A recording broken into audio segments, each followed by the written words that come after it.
រូមានពូហ៎បងប្អូនញ៉ាំអីក៏អត់ឆ្ងាញ់ដែរនិយាយទៅឥឡូវប្តីបញ្ចុកទៀតអូនញ៉ាំនេះទៅអត់ត្រូវមាត់ទៀតបងប្អូនសម្រាប់ចិត្តថាជូនប្រពន្ធទៅញ៉ាំអីនៅក្រៅ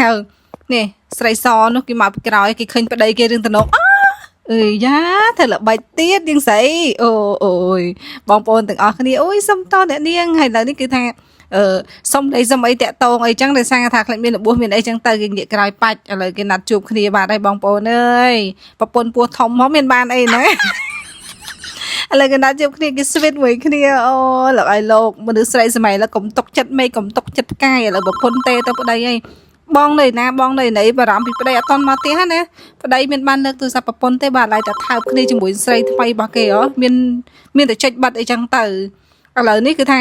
គេបានដេកមួយប្តីគេម្នាក់ស្រីមិញហ្នឹងបានដេកមួយប្តីគេឲ្យថតវីដេអូផ្ញើទៅប្រពន្ធគេទៀតសាហាវណាបងប្អូនស្រីអីក៏អាក្រក់អាក្រៃស្បើម្លេះចង់បានប្តីគេឡើងញ័រខ្លួនដល់ថ្នាក់ហ្នឹង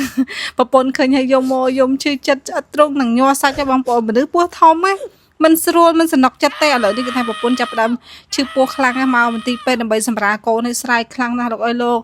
ប្តីគេនេះគឺទោះបីជាគេដេកជាមួយនឹងស្រីក៏ដែរប៉ុន្តែគេអត់បោះបង់ប្រពន្ធទេឬថាវក់មួយផ្លេតណាចាំតាមដាននៅវគ្គបន្តបងប្អូនទាំងអស់គ្នាថានឹងមានរឿងអ្វីកើតឡើងនៅក្នុងសាច់រឿងមួយនេះចា៎